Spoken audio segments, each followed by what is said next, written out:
C, D, did you tell your story?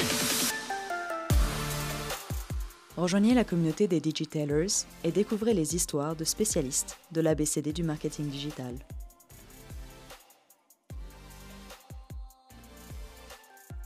Aujourd'hui, nous accueillons Myriam Blal, directrice de la Suisse romande au sein de l'agence Swiss Online, qui va nous expliquer comment mesurer la réussite d'une campagne. Un bon exemple du A, d'Analytics.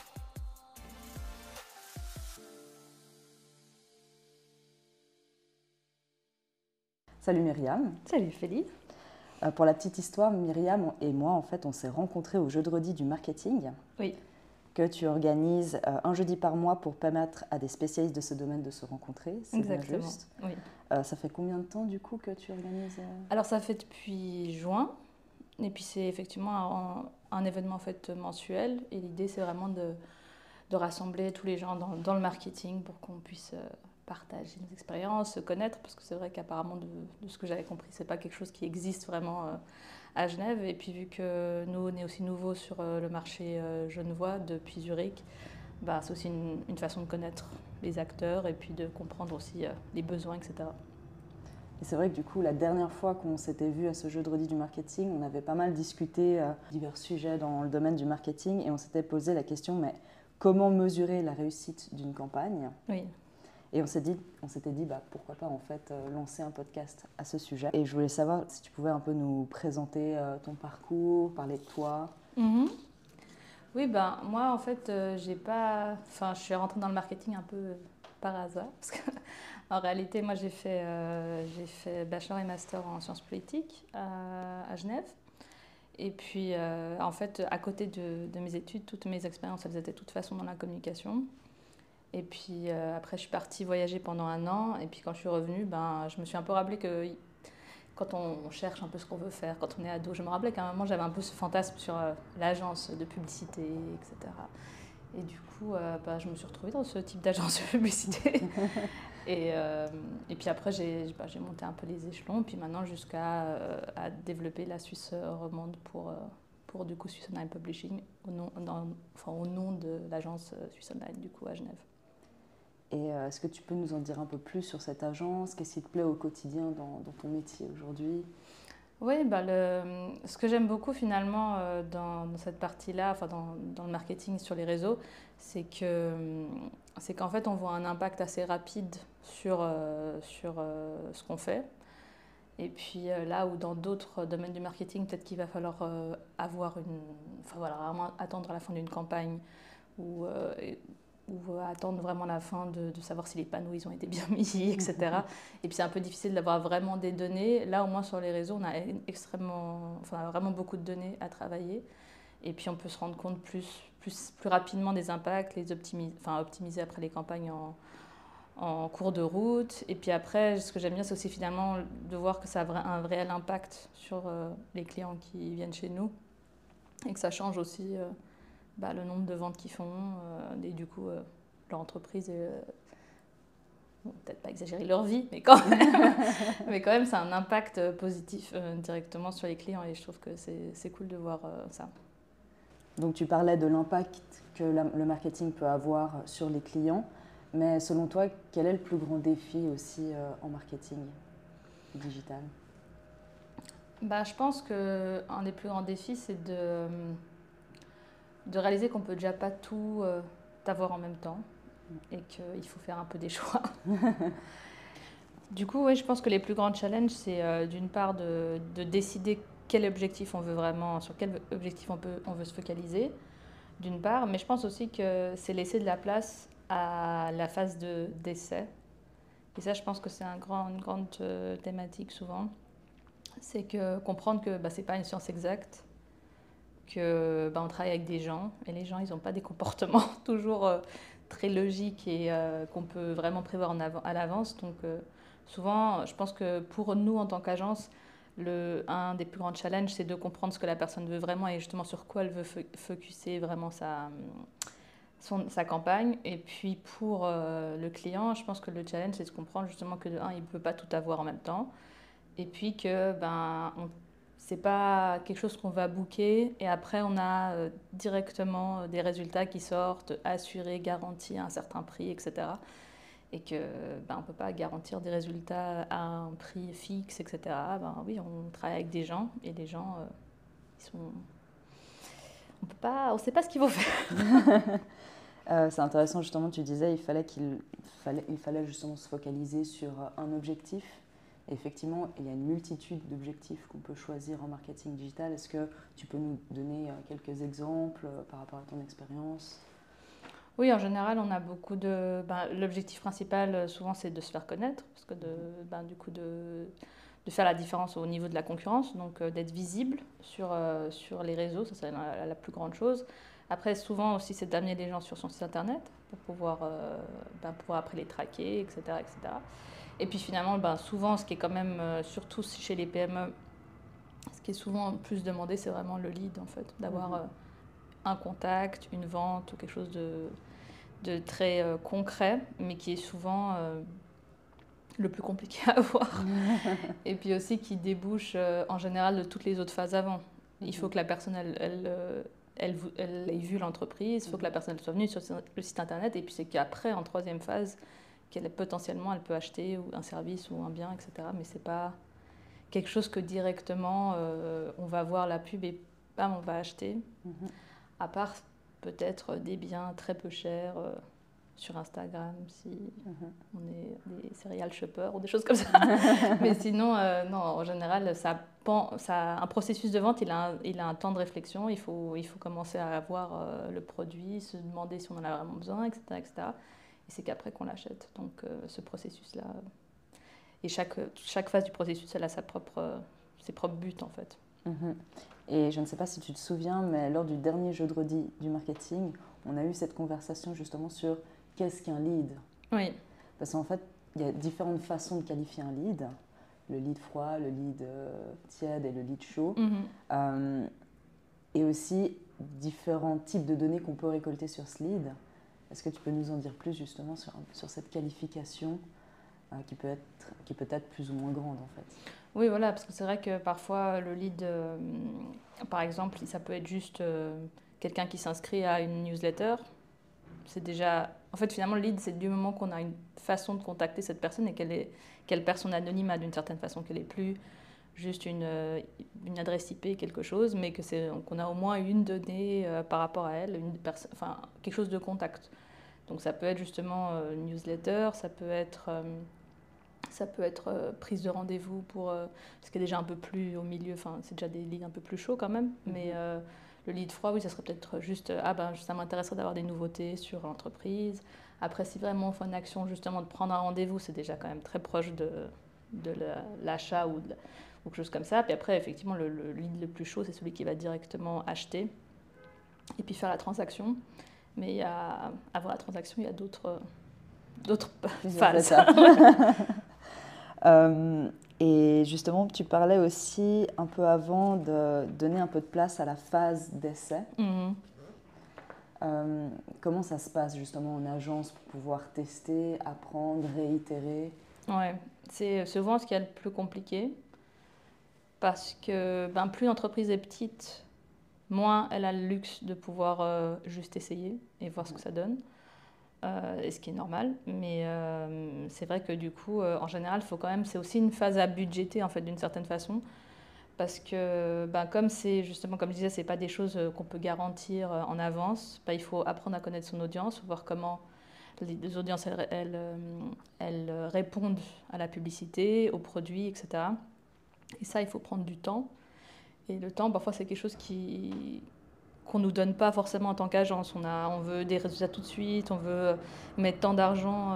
En tant que client, parfois, ils ont l'attente vraiment de mettre cet argent et puis d'avoir tant de leads à la fin. Et puis voilà. Après ils se disent pas, d'abord, il faut qu'on sache justement l'agent, le public cible, comment il réagit, est-ce qu'il réagit à telle publicité mieux qu'à l'autre. Il faut tester, analyser, refaire, etc. Et tout ça, c'est un processus qui prend du temps. C'est pour ça qu'en fait, en général aussi, beaucoup de nos clients, on les a sur toute l'année en fait. On a souvent des campagnes always on. On fait des campagnes qui durent toute l'année et comme ça, du coup, on a vraiment le temps d'optimiser, d'adapter. Et vraiment, après, en général, ça fait ses preuves, mais c'est sur un long terme. C'est pas quelque chose de... Alors bien sûr, les réseaux sociaux, ça peut être aussi juste une action de maintenant, là, tout de suite, etc. Mais en général, soit c'est parce que c'est une entreprise qui est très connue, et du coup, ils ont peut-être une offre très particulière. Et on peut dire, ah ben en l'espace de quelques semaines, on veut... je sais pas, il y a un concours, ou il y a quelque chose, je sais pas, des grandes soldes, etc. Donc là, on va peut-être avoir des résultats de manière courte. Mais une entreprise que personne connaît, qui espère faire de la vente, il va falloir prendre du temps. Ça sera pas comme ça en un claquement de doigts, quoi. Et justement, tu viens de mentionner les campagnes Always On. Qu'entends-tu par campagne? Quels sont les différents éléments à prendre en compte dans une campagne? Comment ça se passe pour mettre en place et lancer une campagne avec un client? Ouais. Bah souvent, une campagne, déjà, elle est souvent composée de sous-campagnes, dans le sens que, justement, vu que ce que je disais avant, c'est que chaque campagne, elle doit avoir un objectif, et qu'en général, une campagne par exemple, si on fait un tunnel de vente ou quelque chose comme ça, ben, il a plusieurs phases, donc du coup, il y a plusieurs campagnes qui ont différents objectifs, etc. Et puis ça, faut le prendre en considération, puis c'est vraiment tout un ensemble, en fait, de campagnes qu'on va mettre en place en même temps. Et puis, en général, par exemple, quand on fait des campagnes Always On, ça veut dire que toute l'année, il y a toutes les phases qui fonctionnent. On ne commence pas avec la phase de visibilité, et puis ensuite la phase de considération et puis de conversion, mais elles sont toutes en parallèle. Et puis en fait, du coup, plus elles ont le temps de fonctionner, plus aussi les algorithmes réussissent à optimiser, etc. Plus aussi nous, on apprend des résultats. Et du coup, les résultats à la fin sont plus intéressants pour le client, en fait, que si on faisait juste 2-3 semaines, ce qui n'aurait pas trop d'intérêt. Mais du coup, les campagnes, c'est vraiment quelque chose qu'on book sur les réseaux, donc que ce soit les réseaux YouTube ou Meta ou LinkedIn ou n'importe quoi. Et puis dans la campagne, on a un certain nombre de publics cibles. On peut en avoir qu'un, on peut tester plusieurs selon comment. Et puis après, chaque public cible a un certain nombre de publicités et donc de visuels. Et puis là aussi, on peut tester plein de visuels les uns contre les autres. C'est souvent plus intéressant d'avoir beaucoup plus de visuels parce que comme ça, l'algorithme, elle peut beaucoup plus tester et voir ce qui fonctionne plutôt que de mettre juste un, puis après, il y a pas vraiment d'autres choix. Alors que quand on a plusieurs variantes ou variations d'un visuel, là, l'algorithme a beaucoup plus de quoi faire, quoi. Et c'est vrai que quand tu parles de variantes de visuel, ça peut être par exemple, j'imagine, juste changer le fond, en fait, le background d'une image, ou tester avec un homme ou une femme, ou par exemple la phrase aussi, j'imagine, qui est sur le visuel, peut-être que vous pouvez changer. Oui, on peut faire plein de tests différents. On peut faire, par exemple, il y a aussi un format qui s'appelle un peu des Dynamic Creatives, et du coup, on peut tester plein de types de textes, par exemple, qui sont associés à plein de types d'images. Par contre, c'est important qu'après, du coup, tous les textes puissent aller potentiellement avec toutes les images, parce que sinon, c'est un problème. Mais du coup, sur les images, on peut effectivement essayer de voir peut-être une image où on aura une personne contre une image où il n'y a pas de gens, ou alors une image peut-être qui sera un peu plus émotionnelle, une image qui le sera moins, une image avec du texte dans l'image, une image quelque chose sans texte, peut-être une vidéo contre une image, voir ce qui fonctionne le mieux. Et puis après, on peut avoir tirer des conclusions de ça. C'est vrai que là, du coup, tu nous as pas mal parlé des campagnes payantes. Pourquoi faire des campagnes payantes aujourd'hui en marketing? À qui ça s'adresse, en fait? À quel type de client ça s'adresse? Et à quel stade, peut-être? Ouais. Oui, c'est vrai que souvent, on nous demande de faire des choses, on voudrait faire plein de choses, mais on ne voudrait pas payer. C'est un peu compliqué. C'est surtout qu'en fait, l'organique, c'est vraiment beaucoup de travail. C'est du travail constant, c'est beaucoup c'est vraiment tous les jours, c'est poster plein de choses à plein de moments différents, tester, etc. Et dans l'organique, on va atteindre que les gens qui nous suivent. Et les gens qui nous suivent, ça ne veut pas dire que c'est nos potentiels clients. Parce que peut-être que c'est des amis, peut-être que c'est des gens qui, un jour, on a fait un concours, ils se sont intéressés, mais en fait, jamais ils achèteront notre produit. Et donc, du coup, avec les campagnes payantes, on peut aller au-delà déjà de sa follower base, donc arriver à atteindre des gens qui ne nous connaissent pas, ce qui est quand même souvent un peu l'idée, parce que si on veut augmenter sa visibilité, ça ne sert à rien d'atteindre que les gens qui nous connaissent déjà. Et puis après, surtout, de pouvoir cibler réellement sur qui a besoin de nos services où est nos potentiels clients. Parce que là aussi, souvent, dans le marketing, on a un peu les personas qu'on a imaginés étant nos clients ou pouvant être nos clients. Et après, souvent, ça diffère avec les gens qui achètent réellement la chose. Donc, du coup, c'est aussi une façon de pouvoir rencontrer son public, finalement, et de trouver les gens qui vraiment seraient intéressés à l'achat, et pas seulement par leurs données démographiques, pas leur âge, leur genre ou leur résidence géographique, mais aussi par et surtout, moi je trouve que c'est le targeting qui fonctionne quand même le mieux, mais c'est aussi le targeting qui est le plus compliqué actuellement avec tous ces problèmes de protection des données, etc. Mais c'est au vu de leur comportement. Oui. Et souvent, c'est quand même... Moi, je trouve que c'est ce qui fonctionne le mieux, mais effectivement, maintenant, c'est un peu plus compliqué. Justement, est-ce que tu peux nous en dire plus un peu sur cette problématique de la protection des données ? Je pense que les gens, ils ont souvent entendu parler de RGPD. Oui. Est-ce qu'elle s'applique en Suisse ? Enfin voilà, est-ce qu'elle va s'appliquer en Suisse ? Est-ce qu'on est déjà obligé de la prendre en considération aujourd'hui ? C'est un peu flou. J'ai comme dernière information sur quoi je m'étais arrêtée, c'était qu'en Suisse, il n'y avait pas vraiment de législation par rapport à ça. Je crois qu'on peut être déjà safe si on met juste accepter ou pas accepter d'être traqué, etc. Et je crois qu'on n'a même pas vraiment besoin de mettre qu'on n'accepte pas. On peut mettre simplement il faut accepter, sinon on n'a pas accès au site. Je crois qu'il me semble de ce que je me rappelle que en Suisse, il n'y a pas vraiment de réglementation aussi dure. Mais dès qu'on vend en dehors de la Suisse, dans l'Union européenne, etc., là, il faut pouvoir dire non au tracking, Et ça, c'est un problème. Ça veut dire que les gens, ils viennent sur le site, avant qu'ils aient appuyé là-dessus, on ne peut pas du tout les traquer. Et après, c'est seulement ceux qui auront accepté qu'on peut traquer. Et ceux qui n'auront pas accepté, ils sont là vraiment de manière totalement invisible sur le site. Et souvent, les gens pensent que, oui, mais c'est mieux pour nos données. Ce que je peux comprendre. Je peux comprendre la peur qu'il y a derrière, etc.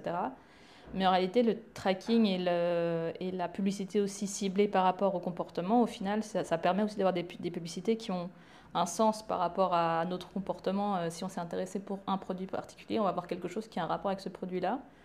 Alors que si on enlève toutes ces formes de tracking, on va être plus gêné par des publicités parce que du coup, elles n'auront aucun rapport avec notre comportement. Alors que quand on a du tracking, on se rend même pas compte forcément que c'est de la publicité et c'est moins gênant parce que justement, beaucoup de gens qui disent « Ah, mais j'ai tout le temps ces posts de sponsoring, et puis, etc. » Mais souvent, si on le remarque, c'est parce que c'est pas ciblé sur ce qu'on voudrait. Et en général, si c'est bien fait le tracking, justement, on s'en rend pas spécialement compte parce que c'est simplement dans le flux de ce qui nous intéresse. Du coup, c'est un peu le côté négatif de ne plus pouvoir traquer de la même façon ou alors justement que la plupart, parce qu'il y a beaucoup d'entreprises qui, même s'ils n'auraient pas besoin de faire ça en Suisse, le font quand même. Et du coup, on perd beaucoup de données.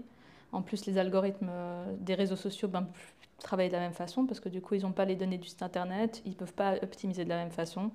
Et après, tout est beaucoup plus compliqué et cher aussi au final. Parce que le retour sur investissement, du coup, est aussi moindre.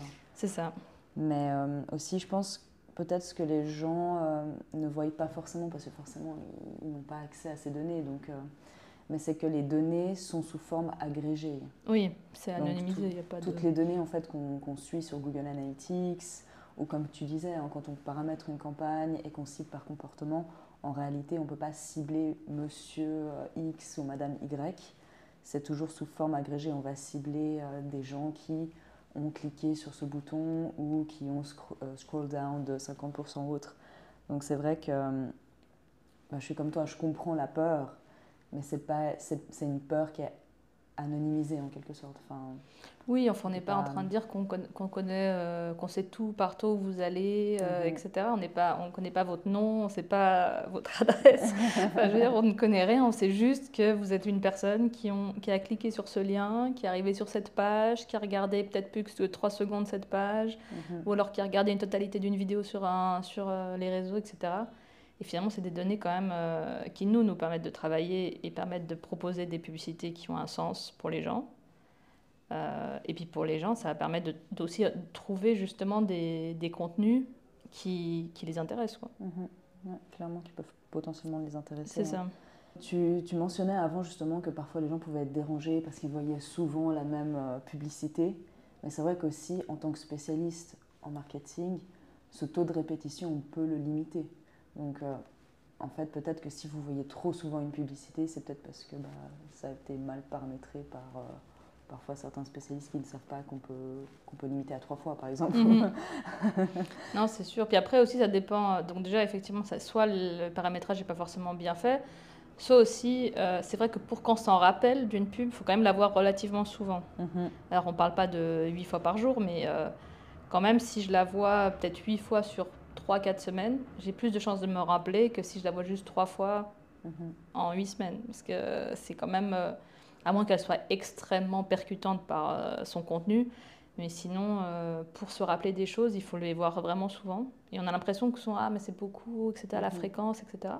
Mais c'est vrai que sur un temps de campagne de plusieurs semaines, voir une chose, même ne serait-ce que 8 fois, c'est pas énorme, parce qu'on voit tellement de choses toute la journée. Dont on ne se rappelle pas à la fin de la journée. Donc, que pour se rappeler, il faut vraiment voir quelque chose de manière répétitive. Mais après, bien sûr, il y a une balance à trouver entre ça et du spamming où on voit 15 fois dans la journée. C'est un peu embêtant. Comme tu le dis, c'est vrai que c'est un peu compliqué de trouver ce bon compromis entre suffisamment, mais pas trop. Ouais. Et donc, selon toi, quels sont les autres éléments qui permettent de créer une bonne campagne payante à prendre en considération? Je pense justement, il y a beaucoup quand même aussi sur les créatifs, enfin le visuel, quoi. Je trouve que c'est souvent ce qui pêche, finalement, parce que les gens, ils viennent avec plein de bonnes ambitions et ils se disent, moi, j'ai fait une vidéo, je sais pas, d'un produit ou n'importe, j'ai créé cette vidéo, elle est super, j'aimerais la mettre sur les réseaux, etc. Puis après, quand on regarde la vidéo, elle est sur un format 16/9. Il n'y a pas d'autres versions. 16/9 sur les réseaux, c'est quand même très petit. Et puis, je ne sais pas, par exemple, après, elle est que dans une langue, ou alors il y a des sous-titres qui sont dessus, ou des textes qui sont dessus qui prennent toute la largeur. Et finalement, la partie visuelle, elle n'est pas adaptée ni au réseau, ni à l'utilisation qu'on en fait du réseau. Où, par exemple, la pub va peut-être faire, je sais pas, les personnes font une vidéo de 3 minutes. Alors qu'une pub sur Meta, elle est censée faire 15 secondes, 10 à 15 secondes, donc du coup, c'est déjà pas du tout la même chose. Et puis plein de choses comme ça qui font... Souvent, moi, je trouve que là... Parce que parfois, il y a le premier problème souvent qu'on a, c'est le briefing, c'est le savoir ce qu'on veut vraiment d'une campagne. Donc souvent, là, déjà, ça commence un peu à pêcher, parce qu'on ne sait pas...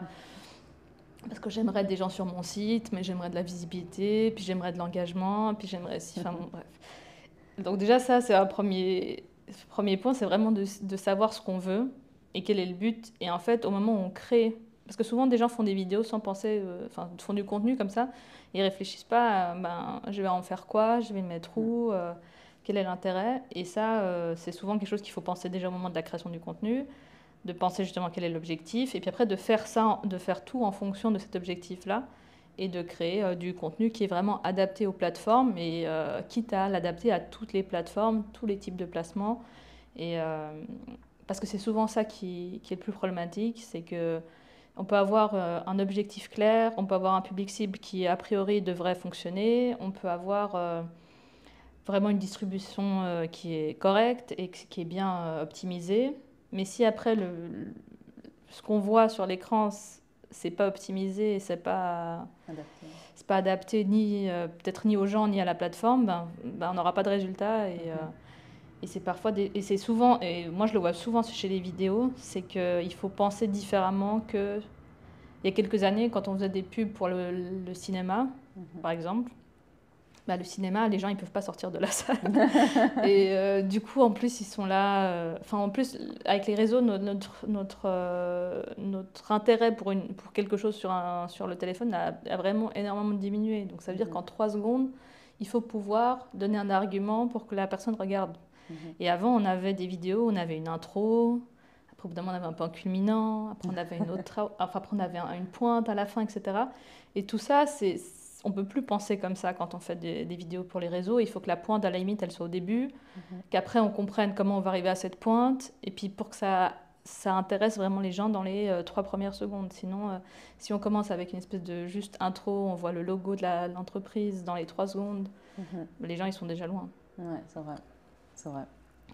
Et justement, tu parlais de l'importance de la langue. Oui. Ce qui est intéressant, c'est que du coup, tu es directrice Romandie, mais pour une agence qui couvre toute la Suisse, donc Suisse allemande et aussi Suisse romande. Quels sont les défis que tu observes par rapport à la langue? Parce que du coup, est-ce que vous pouvez faire des pubs en allemand ou est-ce que vous devez les faire en Suisse allemande?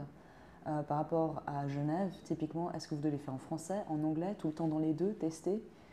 Je pense que c'est un marché qui est très complexe, la Suisse. Ouais, et ça, c'est vraiment parce que nous, on a aussi beaucoup d'entreprises internationales. Et après, ils nous livrent beaucoup de contenu parfois en anglais ou alors juste en allemand.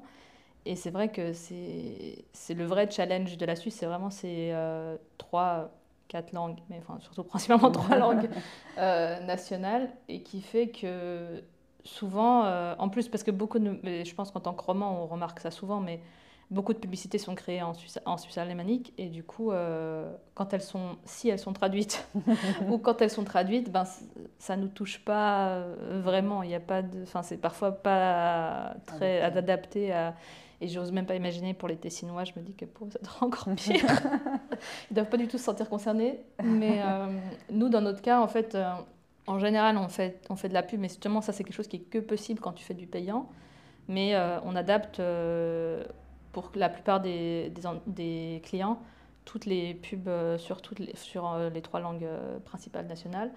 Et puis, du coup, comme ça, après, on cible en fonction de la langue avec la personne, enfin, qu'est-ce qu'elle a comme langue dans ses paramètres. Mais ça, c'est le plus grand défi, surtout quand on veut faire un canal organique, justement. Ça, c'est par exemple sur Instagram, en général, on se retrouve à faire du contenu en anglais. Par exemple, chez nos clients qui ont les 3 langues ou avec lesquels on travaille avec les 3 langues, sous une publication Instagram, il y aura le même texte en allemand, français et italien. Et après, les stories, on les fera en anglais. Et parfois, ça, c'est un peu une gymnastique aussi de réfléchir, de se rappeler de tout ça, parce que parfois, on se dit « Ah, c'est super, on a un super visuel pour la story ». Et après, on se dit « Ah non, mais faut le traduire en anglais ». Et puis là, c'est pareil, il n'y a pas forcément... Enfin, il y a quand même beaucoup de gens qui parlent anglais, mais tout le monde ne parle pas anglais. Et puis, quand même, c'est pas non plus... On se sent pas un peu moins concerné, quand même. Donc, parfois, c'est un peu vraiment un grand écart. C'est un peu compliqué à gérer les langues en Suisse, et puis de vraiment avoir l'impression de parler un peu à toutes les langues nationales de manière qui se sentent vraiment un peu touchées, parce que c'est vrai que quand les entreprises suisses-allemandes prennent par exemple des ambassadeurs que personne ne connaît dans le reste de la Suisse, c'est un peu compliqué, quoi. Donc ils essayent parfois de prendre des ambassadeurs qui parlent un peu toutes les langues, que plus ou moins tout le monde connaît, mais c'est pas toujours possible. Et parfois... Comme notre très cher Roger. Oui, voilà, il y a lui. Je me rappelle, une fois, on avait fait pour une entreprise qui avait un ambassadeur qui était très suisse-allemand. Et moi, je ne connaissais pas du tout. Et après, c'était un concours, et puis il fait aussi de la musique. Enfin, je ne sais pas du tout qui c'est cette personne. Mais... et du coup, en fait, ils étaient un peu étonnés. Ils voulaient faire ce concours dans les 3 langues, mais ça avait comme aucun sens, parce que vraiment, en dehors de la Suisse allemande, personne ne sait qui est cette personne. Et donc, du coup, ça n'avait pas vraiment de sens de le faire. Ou par exemple, quand ils viennent... on a aussi des clients qui sont dans le salon, qui sont dans l'automobile, donc du coup, au salon de l'auto. Et puis, qui vont venir au salon de l'auto, mais qui vont faire plein de contenus, ou qui vont peut-être se dire « Ah, mais on va faire des activités sur place ». Puis, ils vont prendre que des gens qui parlent allemand, donc... ça n'a pas trop de sens non plus. C'est parfois vraiment... c'est un challenge, vraiment, les langues en Suisse. Et comme tu l'as dit aussi, c'est en fonction de la langue paramétrée. Oui. Donc c'est vraiment en fait la langue du téléphone qu'on Ouais. définit, ce qui est différent de la langue maternelle en fait. C'est Donc ça. ça c'est en plus un deuxième challenge, c'est que peut-être qu'on va cibler quelqu'un qui a son téléphone paramétré en allemand. Typiquement moi j'ai mon téléphone paramétré Oui. en allemand, mais je suis de langue maternelle française et je suis à Genève en plus. Ouais. Donc peut-être que je vais recevoir cette fameuse pub en allemand pour un événement à Zurich, mais en fait j'y suis pas à Zurich. Donc... Ouais. Non, c'est ça. C'est vrai qu'en général, quand c'est des événements vraiment géographiques, géographiquement localisés, on fait du targeting géographique, donc vraiment tant de kilomètres autour de la localité.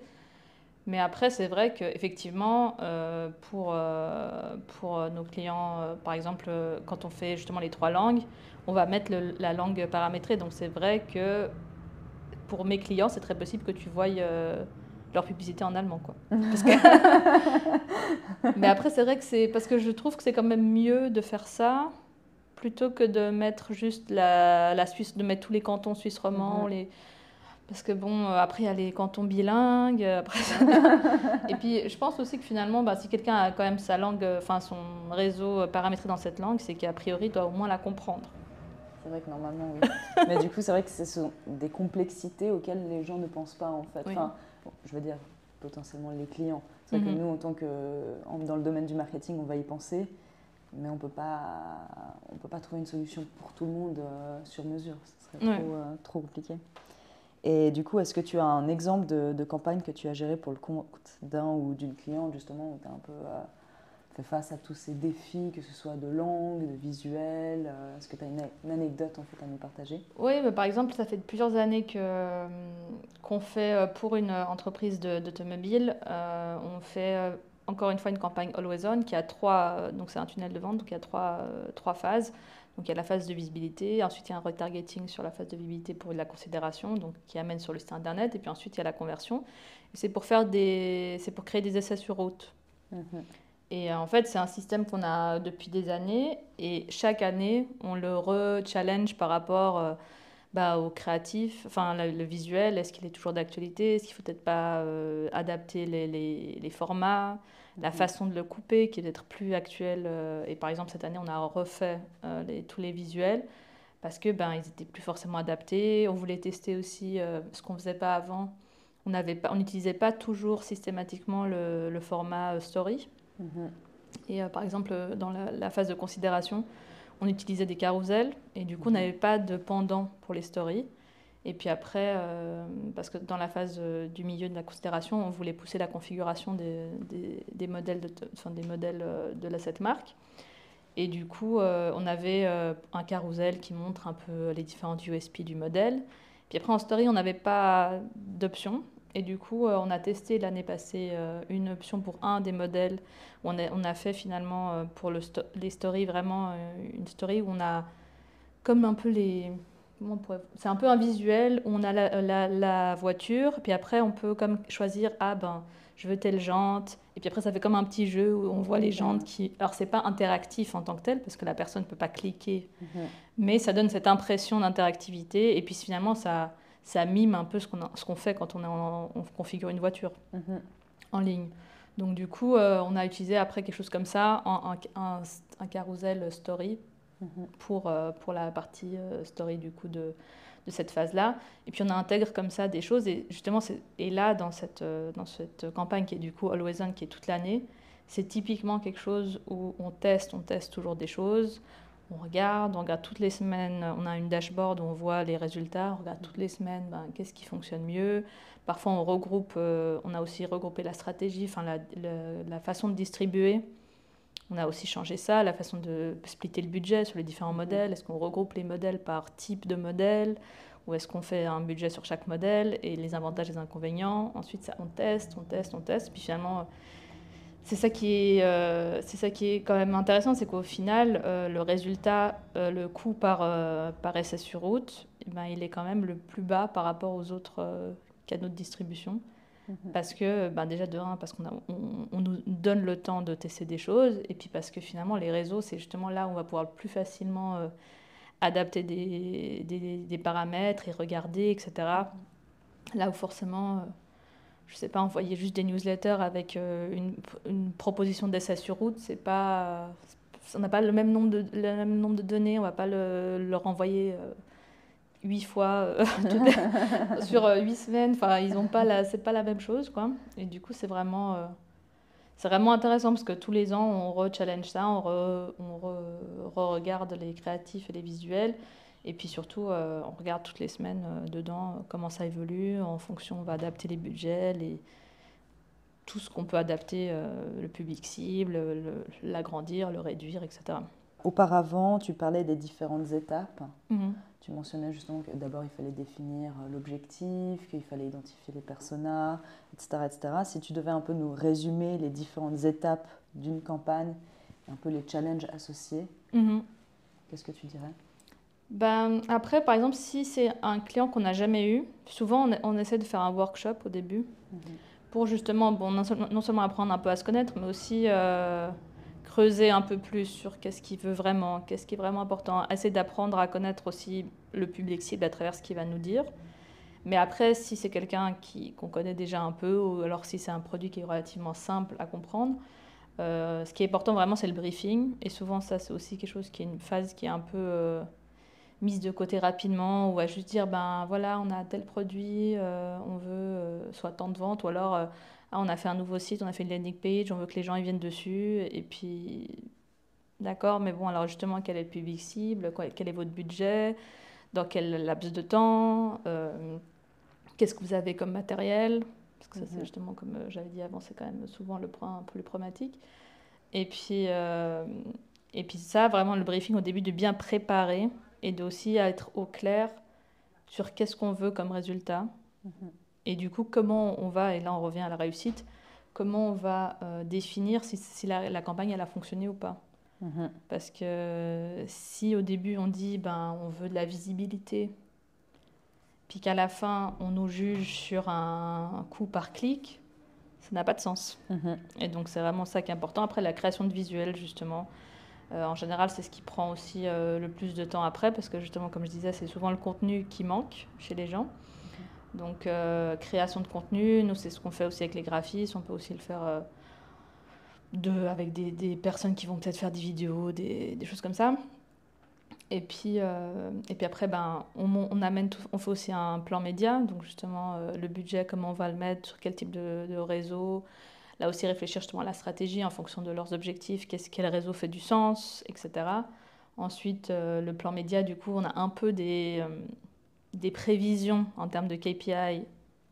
En général, c'est des choses quand même, des benchmarks relativement vagues, surtout quand on connaît pas encore, on n'a pas encore fait de campagne pour eux, parce que ben, on connaît pas leur public. Et puis après, une fois qu'on a fait le plan média, qu'on a fait les visuels, et puis que la personne a validé tout ça, là, on passe à la publication. Et puis là aussi, en général, justement, en général, chez nous, il y a la traduction, la publication.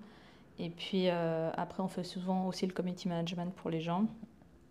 Et ça aussi, souvent les gens ils pensent « Ah, mais bon, est-ce que tu peux me faire vite fait un post Facebook ?» Mais chez nous, je pense que tous les posts qu'on fait, ils passent au moins par peut-être que 10 personnes, c'est peut-être exagéré, mais je ne suis même pas sûre que ce soit si exagéré que ça, parce que justement, si on va le traduire en 3 langues, après il y a des gens qui vont relire en 3 langues, après ça passe chez les personnes qui vont les publier. Ça passe par le project manager, etc. Donc finalement, il y a énormément de gens qui voient un contenu avant qu'il est mis en ligne, et ça, c'est tout du temps qu'il faut mettre en fait dans son planning, quoi, sa timeline. Et puis après, une fois que tout ça c'est fait, bon, on analyse les résultats. On peut avoir une optimisation aussi selon la longueur de la campagne, parce que si la campagne elle dure que 3 semaines, en réalité, il y a très peu de temps pour vraiment optimiser. Parce que, à moins que ce soit vraiment une catastrophe et qu'on se dise, bon, alors non, il faut vraiment qu'on fasse quelque chose. Mais le temps que l'algorithme ait repris en considération les changements, etc., 3 semaines, ça va être un peu compliqué, en fait, de vraiment optimiser au mieux. Puis après, ben, du coup, à la fin, analyser les résultats. Et moi, je trouve que une des phases qu'on oublie souvent, c'est souvent on fait le report. Donc, jusqu'au reporting, tout va bien. Mais après, ce qu'on a appris au reporting, on le met plus jamais Enfin, on va application. plus jamais l'utiliser. Du coup, on va se dire, ah bah tiens, on a fait ça, ok, on a vu ça. Puis après, ben, la prochaine fois, on recommence au briefing, on recommence depuis tout le début en ne pensant plus du tout à ce qu'on avait appris. Ou alors, justement, si on fait juste une campagne et après, on ne fait plus rien. Si on fait juste une campagne et après, on ne fait plus rien, ben, du coup, ça a quand même très peu de sens de faire... Enfin, moi, je dirais que vraiment, si on veut juste faire une campagne pour tester, puis après qu'on ne veut plus rien faire sur les réseaux, ça... Du coup, on se demande même pourquoi faire un reporting, parce que du coup, ça nous rapporte quoi de voir ça. Et tu disais que par exemple, pour rien que la préparation d'un poste, ça pouvait passer dans les mains d'une dizaine de personnes. Et effectivement, c'est vrai qu'il y a le project manager, il y a les designers, il y a les traducteurs, il y a ceux qui font le proofreading, et puis il y a encore les personnes qui valident au sein des entreprises. Donc par exemple, pour une campagne, tu estimes à combien de temps de préparation en amont?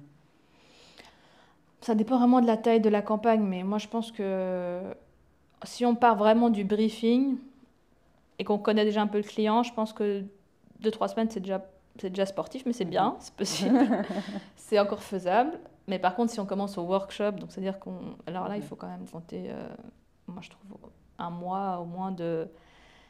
Alors, c'est compter large, parce que forcément, si ça doit aller plus vite, on peut aller plus vite, mais c'est juste que plus on va aller rapidement, plus il y a la chance d'avoir des erreurs, la possibilité d'avoir des erreurs. Et puis aussi, moins on peut avoir une stratégie vraiment réfléchie, ça sera vraiment dans le rush, et dans le rush, c'est rarement les meilleurs résultats, quoi. Donc, il vaut mieux planifier en avance quand même et s'y prendre. Et surtout quand on est justement travaille avec une nouvelle agence ou des nouvelles personnes, de vraiment prendre le temps d'avoir une stratégie qui est claire, etc., etc. Parce que moi, ça m'est arrivé d'avoir des clients qui voulaient vite, faire plein de ventes, mais nous, on ne les connaissait pas. Du coup, c'était tout fait très rapidement. Justement, le matériel, c'était pas forcément optimal, il fallait travailler avec ce qu'ils avaient, etc.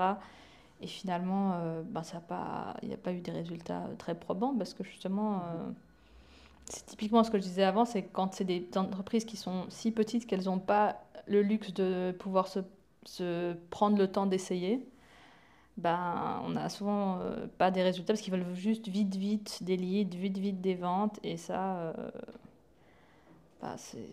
ça fonctionne pas comme ça. Et tu parlais aussi de KPI, tu as mentionné coût par clic, CPC, etc.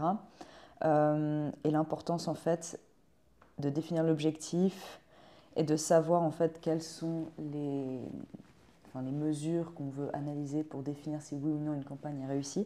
Est-ce que tu peux nous en dire plus justement sur ces fameux Key Performance Indicators, lesquels tu recommandes, lesquels tu prends en considération selon la campagne, selon le client, selon l'objectif? Oui, et moi, donc justement, ça dépend de l'objectif. Si par exemple on fait une campagne de visibilité, les KPI qui vont être intéressantes, c'est le nombre d'impressions, donc le nombre de fois que la publicité a été distribuée, la portée, donc le nombre de personnes physiques, le nombre de profils qui ont vu vraiment la publicité. Déjà, souvent, la différence entre impression et portée est très compliquée à expliquer, c'est souvent très flou. Après CPM, du coup le coût par 1000 impressions, ça c'est aussi important dans la visibilité. Ça c'est un peu celle que je dirais pour la visibilité. Après pour le trafic par exemple, c'est justement le coût par clic, le nombre de clics, la click-through rate, donc les clics en fonction de combien sont arrivés sur la page effectivement. Après, et là on revient sur le tracking, justement quand dans le trafic, c'est aussi intéressant de savoir ce que les gens ont fait sur la page. Et là, typiquement, si on n'a pas de pixels sur la page sur laquelle on envoie les gens, c'est impossible de savoir ce qu'ils y ont fait.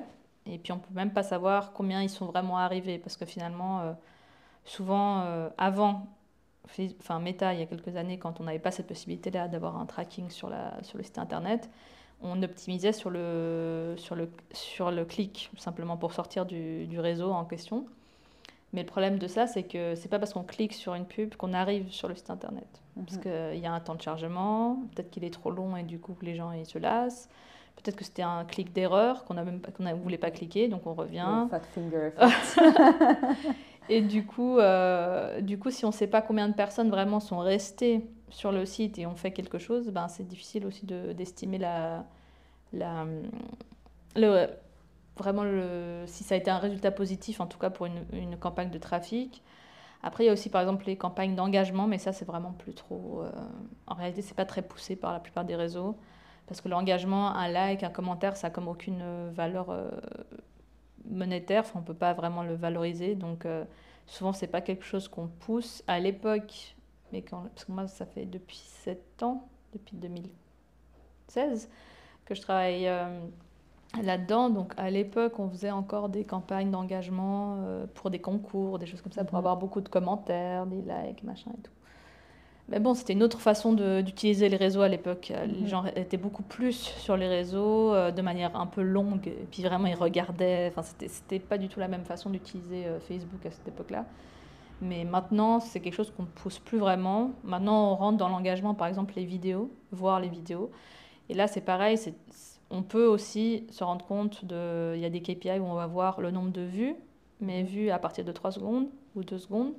Et puis après, on va voir combien ont vu la totalité, combien sont partis à 25%, à 50%, à 75%, etc.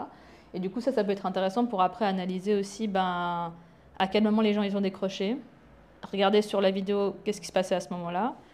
Est-ce que du coup, c'était peut-être un peu trop long? Est-ce que c'était intéressant? Bon, souvent, un comportement normal, c'est souvent on décroche après les 3 premières secondes. Donc bon, si on voit que ça c'est assez... c'est souvent la même chose. Mais après, il faut quand même voir, est-ce que c'est un bon il y a tout le monde qui part à ce moment-là, ou alors s'il y a peut-être 50%, ça paraît beaucoup, mais c'est quand même souvent très... En plus, ça permet de faire un filtre, finalement, souvent, de savoir, les gens qui ont vu jusqu'à tel moment ma vidéo, eux, ils sont vraiment intéressés, donc c'est à eux que je vais envoyer des autres contenus par la suite. Donc c'est un peu ça, je pense, les KPI les plus intéressantes et importantes dans ces 3 types de campagnes, en tout cas. Et juste pour revenir sur un mot-clé que tu as utilisé, pixel, oui. C'est vrai que tu as expliqué que par exemple les réseaux sociaux, les algorithmes des réseaux sociaux ne pouvaient pas forcément apprendre des données du site internet si justement il n'y avait pas cette connexion entre le site internet et les réseaux sociaux.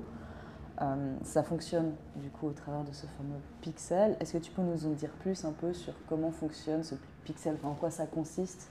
Parce que je crois que beaucoup de gens en fait ont peut-être déjà entendu ce mot, mais en fait c'est un concept fou. Ouais, c'est souvent un peu compliqué à faire comprendre. C'est vraiment en fait une barre de code HTML qu'on intègre sur le site internet. Donc après, parfois ça peut faire un peu peur parce qu'HTML, on a l'impression qu'il faut être spécialiste IT pour intégrer ça, mais non, pas forcément. Surtout si on a fait son site sur des choses comme Wix, etc. Il y a plein de simplificateurs qui rendent la chose très, très easy à faire. Mais, ou même si quelqu'un un webmaster a fait son site, on peut lui envoyer et lui il saura quoi faire. Il y a des instructions et c'est très simple à intégrer. Et après, en fait, c'est juste une barre de code qui va faire en sorte que justement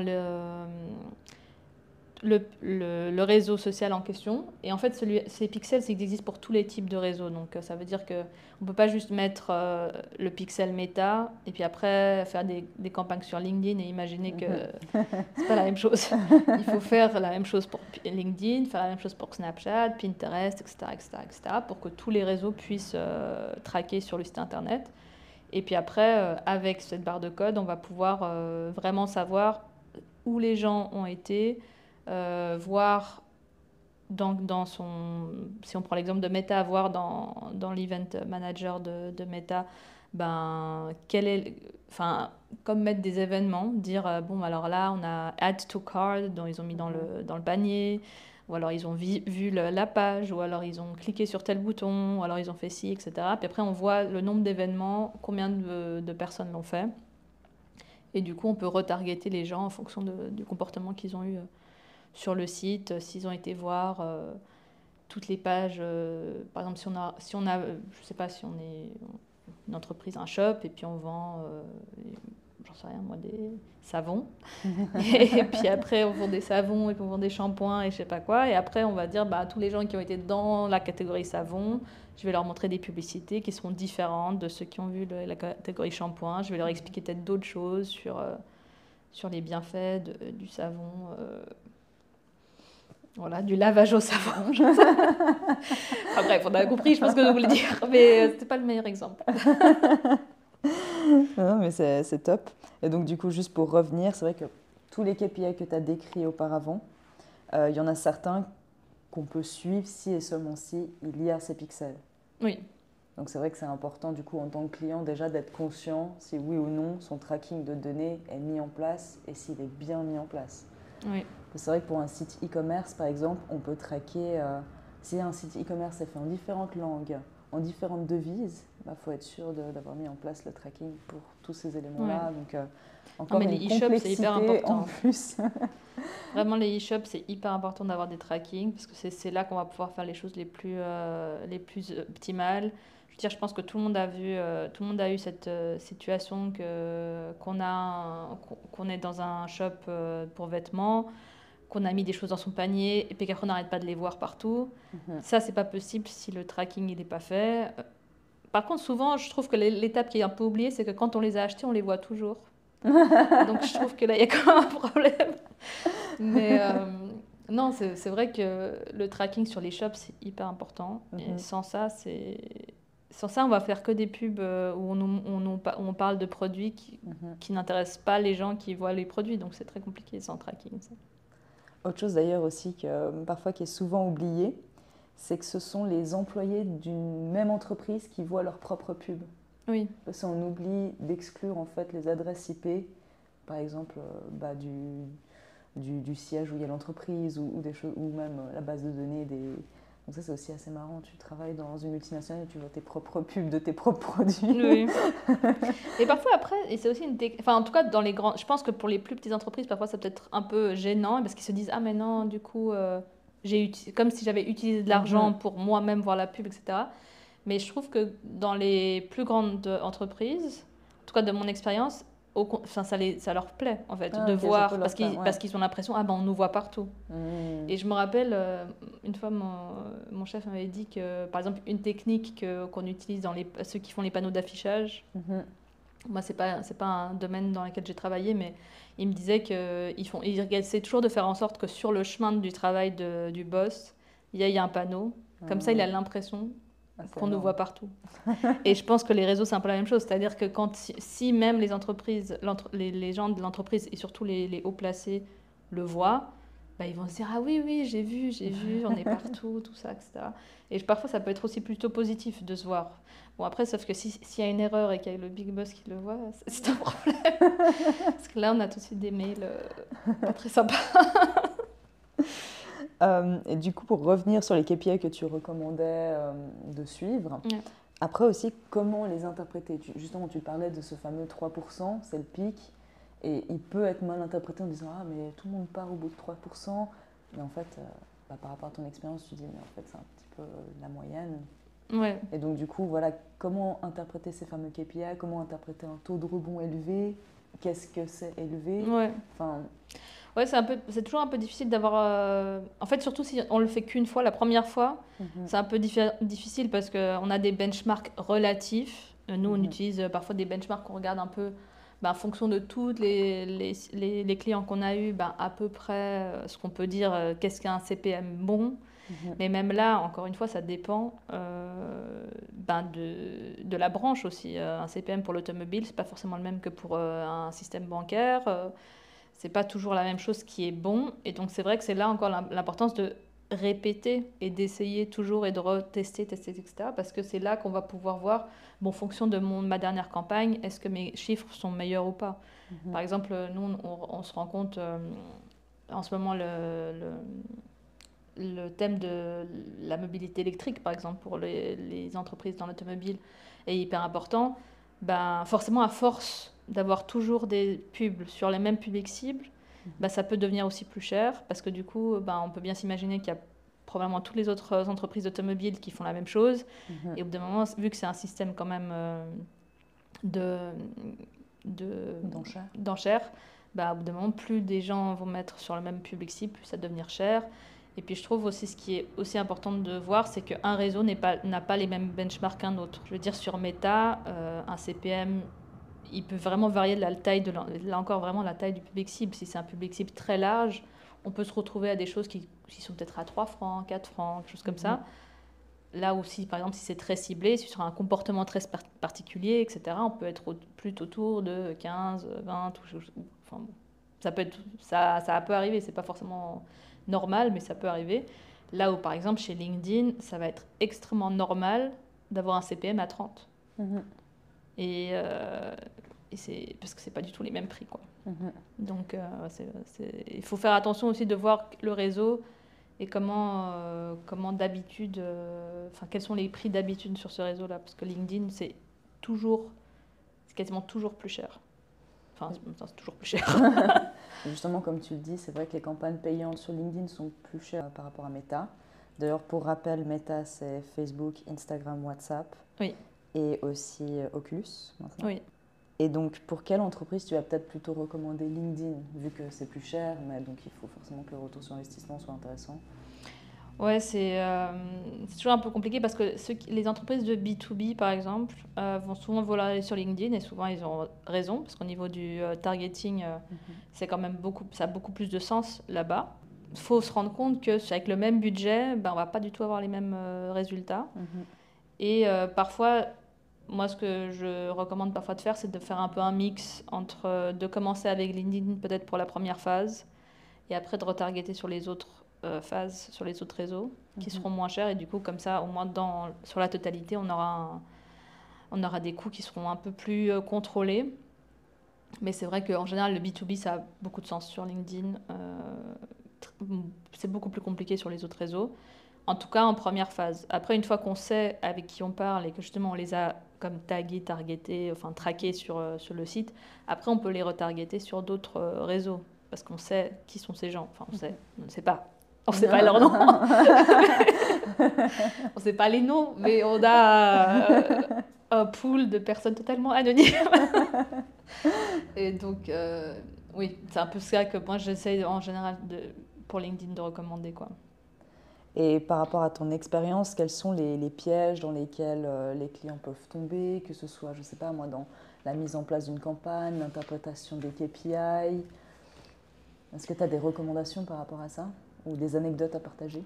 Ouais, c'est un peu ce que je disais avant. C'est vraiment, je trouve que ce qui est le plus courant, c'est de comparer les pommes avec les poires, de comparer des choses qui ne sont pas comparables. Par exemple, on va faire une campagne justement de visibilité. Il y a peut-être quand même un lien sur le visuel parce que parfois ça fait quand même du sens d'avoir un lien, etc. Et puis après, forcément, le CPC là-bas va être extrêmement plus cher qu'une campagne qui est optimisée sur le trafic. Et après, on va dire, ah mais non, regardez, ça n'a pas fonctionné, etc. Alors que c'était pas le but. Donc s'il y avait des clics, c'était juste... En plus, c'est sympa d'avoir ça, mais c'était pas le but de la campagne. Donc du coup, c'est pas là-dessus qu'il faut juger la campagne.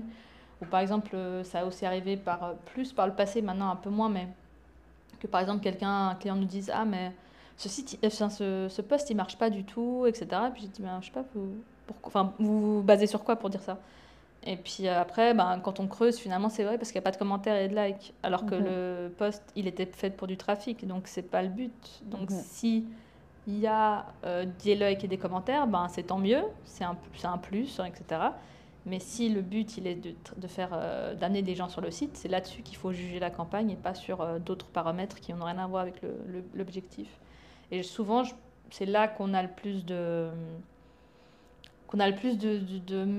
mauvaise compréhension des clients qui vont, encore une fois, même si au début on a dit un objectif clair, qu'on s'était vraiment focusé sur certains buts, à la fin quand même, parfois il s'imagine de nouveau qu'il pourrait quand même tout avoir et puis que les visuels étaient tellement bien que franchement les gens ils devraient commenter, ils devraient liker, etc. Alors que pas forcément. Et puis je pense que souvent aussi, un peu moins maintenant, mais à une époque c'était la grande mode un peu du contenu viral. Puis tout le monde voulait devenir viral, puis tout le monde voulait faire des choses où il y avait 15 000 reposts et puis ci et puis ça. Mais ça déjà en tant qu'entreprise c'est très compliqué à faire. Et puis si ça arrive, c'est un coup de chance. Il n'y a pas de... Ou c'est que le contenu qui est parti, ça peut être le bon moment, les bonnes personnes qui l'ont vu, etc. Un effet boule de neige qui est chance, où l'entreprise a de la chance, mais Ou alors ça peut être aussi un effet boule de neige pour un shitstorm, ce qui est du coup un peu moins positif. Ouais. Mais voilà, après, déjà, si les campagnes, elles atteignent les objectifs pour lesquels elles ont été faites, c'est déjà très bien. Si elles atteignent d'autres objectifs qui n'étaient pas le focus de base, ben, c'est d'autant mieux, mais c'est pas là-dessus qu'elles devraient être jugées, quoi. C'est vrai que c'est un peu le problème de l'effet viral, c'est qu'il a double tranchant. C'est si ça se passe bien, bah, tant mieux pour ton image de marque et puis pour ta communauté. Mais si ça se passe mal, ça devient incontrôlable en fait. Tu peux quasiment plus rien faire en fait. Ouais. Tu n'as plus de contrôle. C'est ça. Là, c'est en dehors encore une campagne payante, tu peux l'arrêter. Mais un contenu viral, tu peux pas l'arrêter en fait. Non. Il est repartagé par les gens. Donc ouais. C'était une mode à une époque, mais peut-être que les gens ont compris en fait. Ils ont appris de leurs erreurs. Le risque quoi. Ouais, je pense aussi. Et puis j'imagine que tu as aussi déjà eu cette fameuse question peut-être de la part d'un client ou d'une cliente. Quelle est la formule magique pour réussir une bonne campagne? Ouais. Non, souvent on pense, ou par exemple, ah oui, bah, c'est vous l'expert, c'est vous qui devez me dire comment je peux atteindre. Ou bien alors, oui, je vais avoir des leads. Et puis après aussi cette idée, parce qu'on va demander quel est le budget, ils vont dire, ah bah si j'ai beaucoup de leads, je peux mettre plus d'argent. Oui, mais enfin, il faut quand même un budget de base. Sinon, ça va être compliqué. Mais non, là, je pense qu'effectivement, la formule magique, c'est quelque chose qu'on demande beaucoup. Mais en réalité, et ça, je l'ai dit plusieurs fois maintenant, c'est vraiment, à part tester, il n'y a pas de formule magique. Parce que justement, les gens ne sont pas contrôlables. Il y a plein de facteurs autres qui font que. Il y a des gens... parfois, c'est un moment dans l'année qui va mieux fonctionner que d'autres. C'est pour ça qu'en général, moi je trouve que, à part si un produit est vraiment, un service extrêmement saisonnier, adapté que à une saison, là dans ce cas, d'accord, mais moi je trouve qu'en fait, Always On, en général, c'est toujours la meilleure solution. Parce qu'en général, il y a très très peu de produits qui ont vraiment juste une validité à un moment donné dans l'année. Alors à part si on fait... le ski.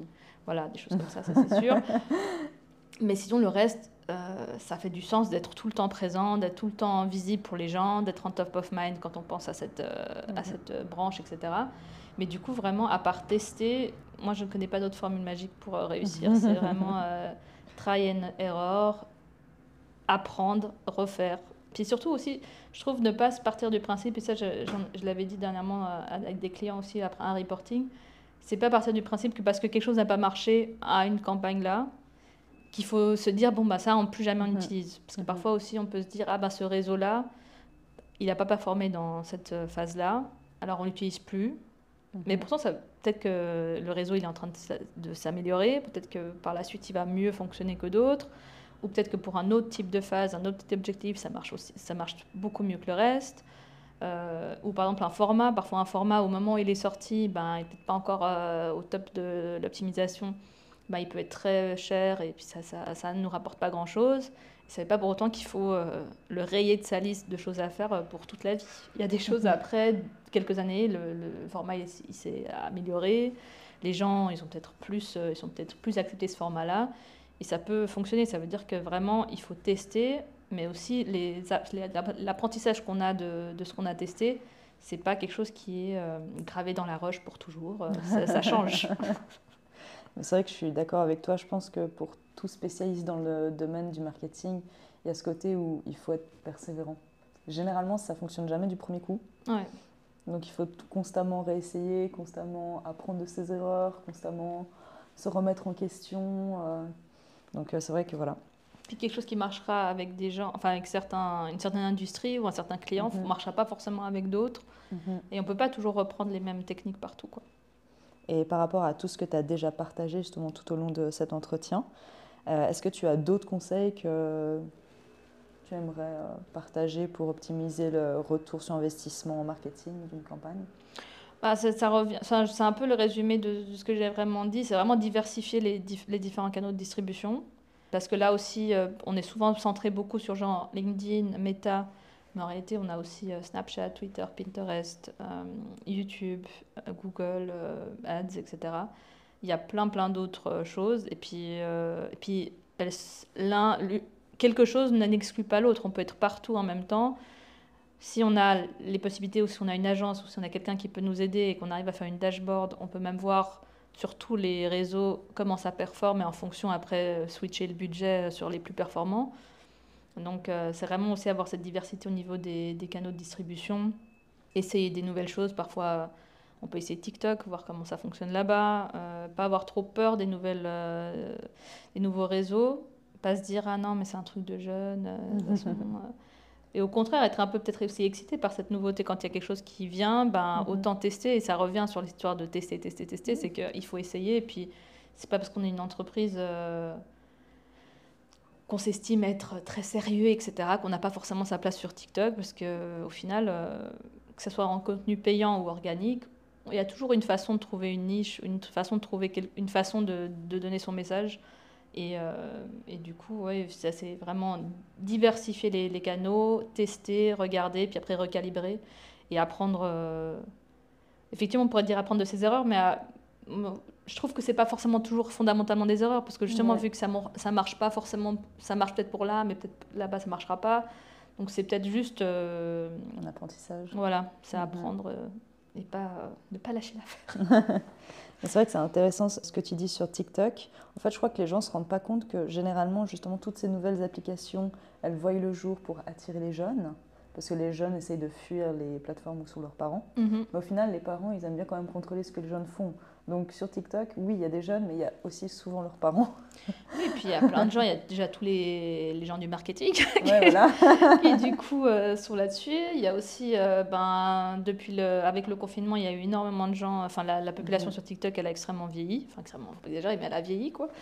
Elle a plus de 16 ans. Voilà, et puis, et surtout, moi je repense toujours à cet exemple-là d'un point de vue en tant que personne que j'ai eu, où j'ai juste découvert cet affineur qui vend du fromage dans le Valais, qui est trop chou.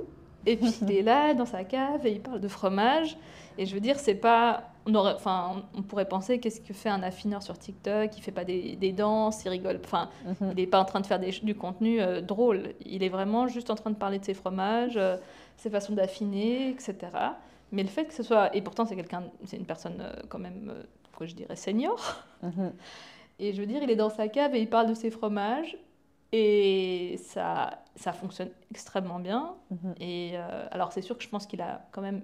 soit il a un entourage ou une famille ou je ne sais pas qui fait les vidéos. Mais les vidéos en soi sont très simples. C'est quand même... Il n'y a pas de montage extrême. C'est juste cette personne dans sa cave qui parle de fromage ou qui répond à des questions par rapport à du fromage. Et du coup, quand il a vendu... moi, j'ai commencé à voir ça. Ça m'a redonné envie de manger du fromage. Et puis, je me suis dit, mais ça a l'air très bon. Du coup, j'ai commandé. Quand il a fait des raclettes un peu spéciales, j'ai commandé. Après, il a fait le calendrier de l'Avent des fromages, j'ai commandé. Et tout ça, j'aurais jamais trouvé cette personne sinon. Et pourtant, il est dans le même pays que moi, il parle la même langue que moi, et il est juste dans le Valais, quelque part. Et je suis persuadée, je ne connais pas personnellement, mais je suis persuadée que TikTok, à mon avis, a été une grande opportunité pour lui. Et je pense que c'est un canal de distribution où il a, au final, mais c'est sûr que c'est un travail, il fait beaucoup de vidéos, il faut faire... Mais bon, après, en vrai, les vidéos TikTok, on peut se prendre une journée, on en fait des dizaines, et puis après, on les poste régulièrement. Donc, c'est pas non plus... faut pas non plus se dire que parce que quelqu'un poste des choses tous les jours, ça veut dire que tous les jours, il fait des vidéos. Ça peut être fait en avance, et on peut le poster, etc. Mais ce que je veux dire, c'est ça, dans cet exemple-là, ça peut être des entreprises qui se disent « Ah, mais non, TikTok, c'est pas pour nous, parce qu'on fait pas des danses, etc. » Mais moi, je suis des gens qui donnent des conseils sur les RH, et des gens qui donnent des conseils sur la santé mentale. Il y a plein de gens qui donnent des conseils sur plein de choses qui n'ont aucun rapport avec danse et lip-sync sur les nouvelles chansons, quoi. En tout cas, merci beaucoup Myriam pour ton temps aujourd'hui et pour le partage de ton expérience. Personnellement, j'ai trouvé extrêmement enrichissant. Donc, on verra les réactions et les questions des auditeurs. N'hésitez pas d'ailleurs. Est-ce que tu as peut-être un mot de la fin à partager? Il y a une phrase, c'est pas vraiment lié à tant la réussite, mais je trouve qu'en anglais, souvent on dit content is king. Et moi, je trouve, et on répète, on ajoute souvent distribution is queen. Et je trouve que C'est vrai que le contenu, c'est hyper important, mais la distribution, il faut plus ou moins être prêt à mettre la même investissement dans l'un comme dans l'autre. Et après, alors je n'ai pas pensé à une phrase en anglais qui ait vraiment du sens, mais je pense qu'après le contenu et la distribution, je pense vraiment qu'en vrai, l'analyse et le tester et apprendre de ce qu'on a testé, c'est sûrement en tout cas la troisième chose la plus importante. Après, c'est 2 points comme le contenu et la distribution, quoi. C'est vraiment ensuite apprendre et mettre en pratique.